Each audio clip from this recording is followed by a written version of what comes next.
Olá e seja bem-vindo a mais um Clício Fotodicas.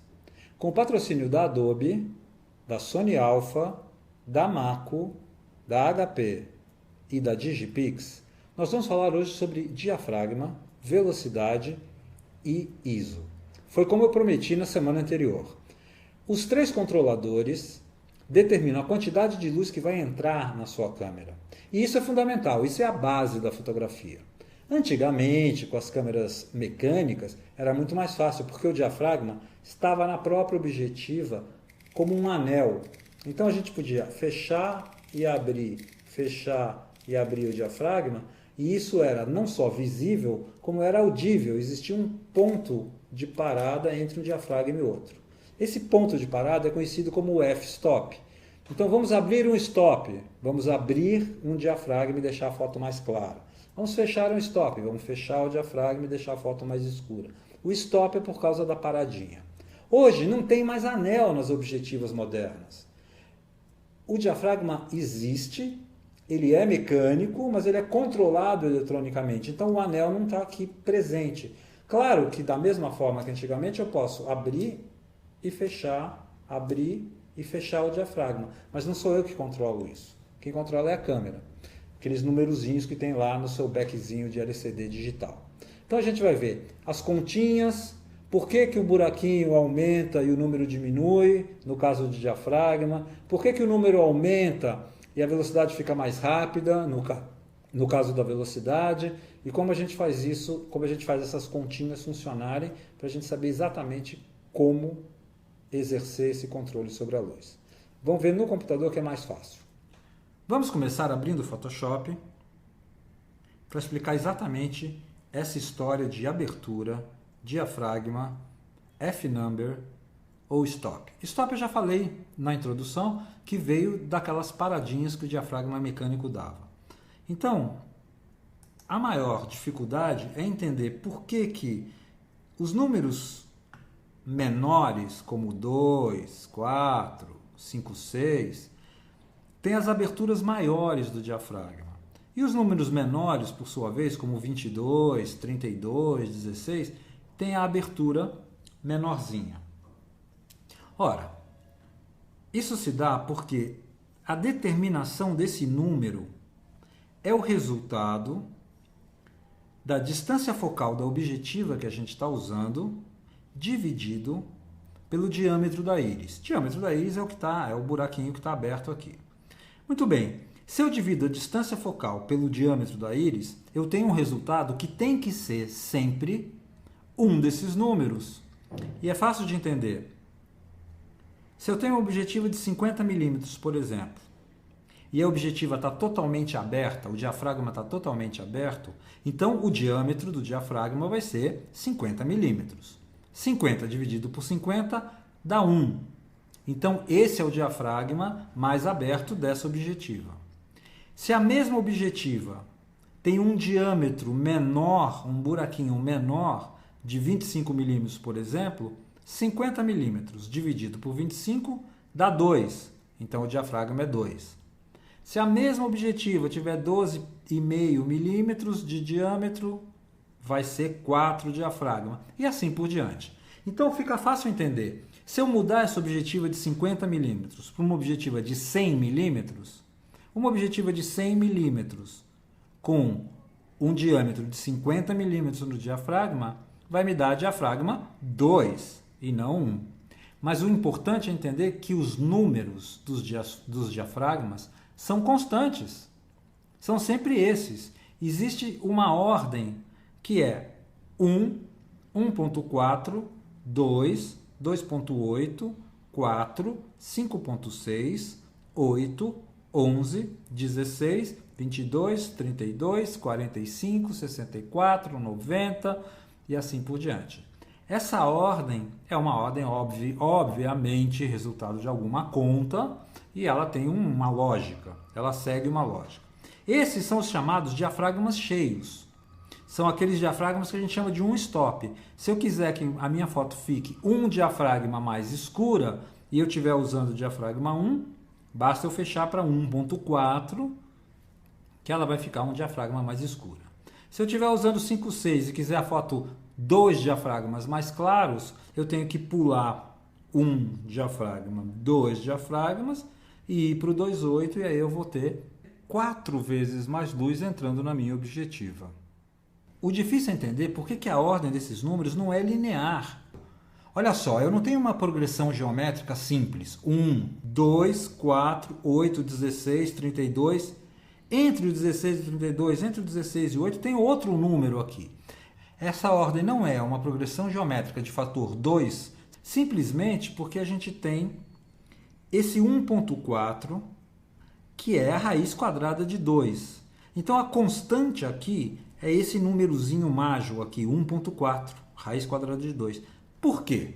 Porque a gente está tentando determinar a área desse círculo que a gente chama de abertura do diafragma. Como é um círculo, ele depende da raiz de 2, ele depende do 1.4 para ele poder ter uma conta que dê a abertura correta quando você fecha ou abre. Então, olha, 1 vezes 1.4 dá 1.4. 1.4 vezes 1.4 dá aproximadamente 2. 2 vezes 1.4 dá 2,8. 2,8 vezes 1.4 dá 4. E cada número desses é o dobro da área do número anterior.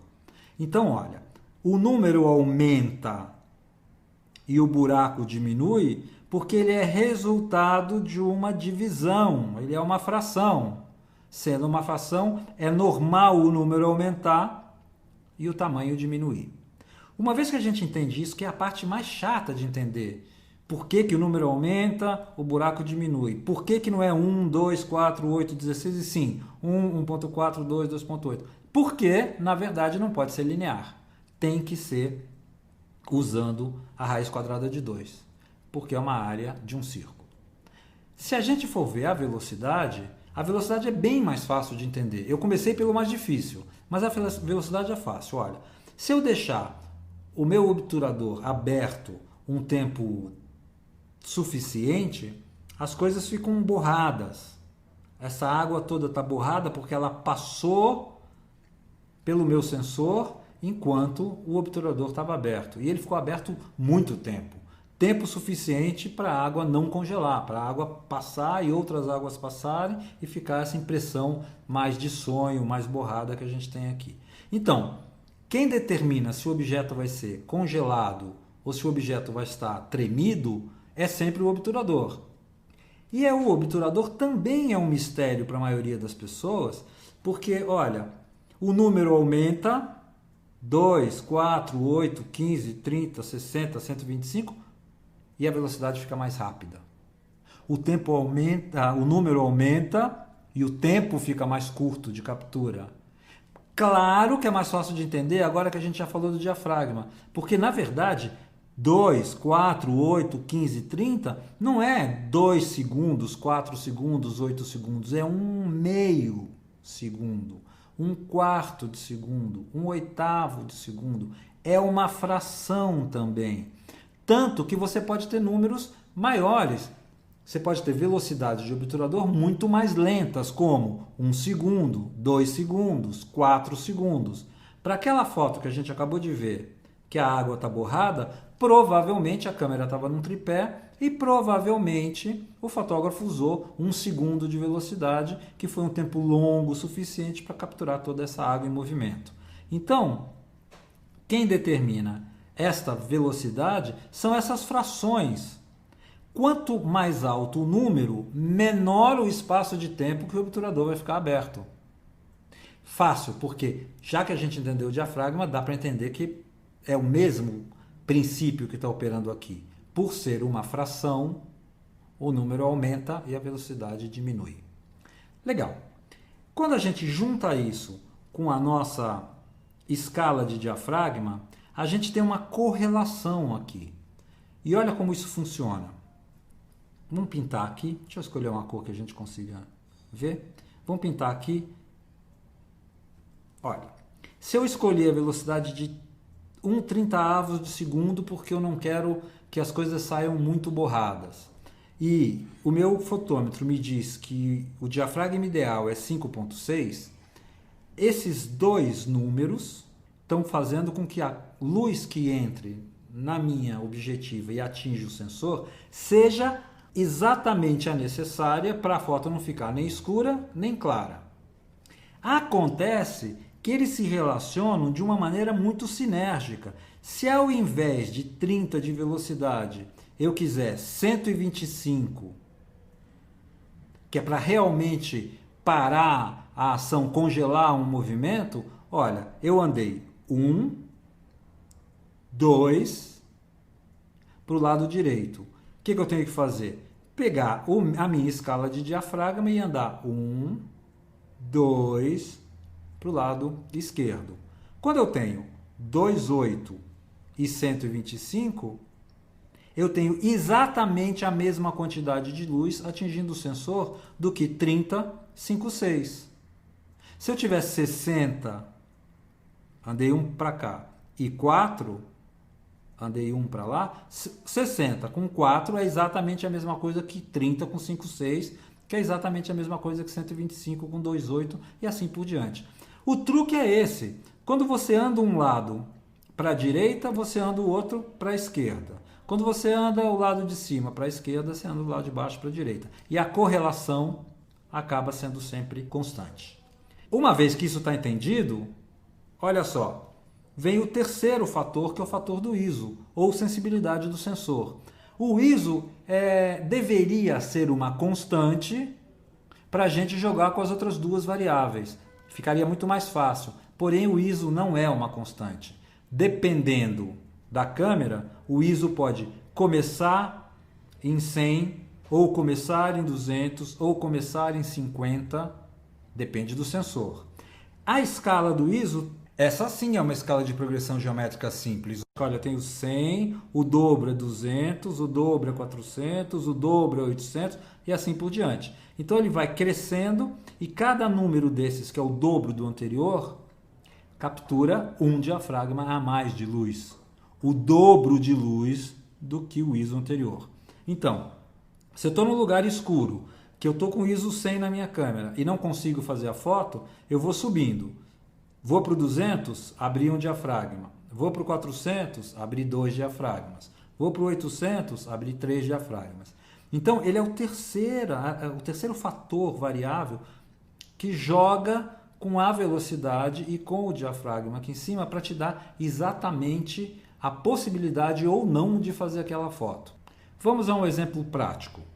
Vamos dizer que eu esteja num teatro, não posso fotografar com flash e vou fotografar um espetáculo de dança. Eu tenho que usar uma velocidade alta, tipo 1/60. Deixa eu apagar isso aqui que a gente vai ver isso com muito mais facilidade. Eu tenho que usar uma velocidade de 125, por exemplo, para congelar o movimento das bailarinas. Quando eu vejo no meu fotômetro com 125, na escala de diafragma, por mais aberta que seja a minha objetiva, vamos dizer que ela seja 1.4, ainda falta luz, a foto vai ficar escura. Isso porque eu estou trabalhando nesse momento com ISO baixo, vamos dizer que com ISO 100. A partir do momento que eu aumente o ISO, eu estou ganhando luminosidade. E quando eu ganho luminosidade, vamos dizer que eu vá para ISO 3200, eu ganhei 1, 2, 3, 4, 5 pontos. É a mesma coisa que eu estiver andando 1, 2, 3, 4, 5 diafragmas. É exatamente a mesma coisa. Então, olha, uma foto que eu teria que fazer com 125, 1.4 a ISO 100, eu posso fazer com 125, 8 com ISO 3200. A única pegadinha do ISO é aquela que todo mundo que tem câmera digital já sabe. Quanto mais alto o ISO, maior o nível de ruído. E isso é fácil de explicar. Para o sensor poder capturar mais luz, aumenta-se a carga de impulso elétrico no sensor e o próprio impulso elétrico produz esse ruído. Então, ISOs muito altos costumam provocar um ruído bem alto. No tempo do filme, era grão que a gente falava, porque eram os haletos de prata que se aglomeravam numa emulsão que tinha muita quantidade de prata para poder ser mais sensível à luz. Hoje a gente não tem mais grão, mas tem ruído e o efeito visual na foto pode ser bastante semelhante. Então, Espero que tenha desmistificado essa ideia toda. O importante é entender que a gente tem essas 3 variáveis: a abertura, a velocidade e o ISO. Como vocês viram, foi super fácil, não é nada complicado, não precisa ser gênio para entender isso. E no próximo episódio a gente vai falar de uma coisa que todo mundo pede: como fotografar com a câmera conectada diretamente no computador. O Lightroom faz com que isso seja muito, muito fácil, muito tranquilo. Se for o Lightroom 3, então, melhor ainda, porque ele já vem com uma programação embutida que reconhece algumas câmeras de alguns dos fabricantes. Então, até o próximo episódio, a gente se vê lá.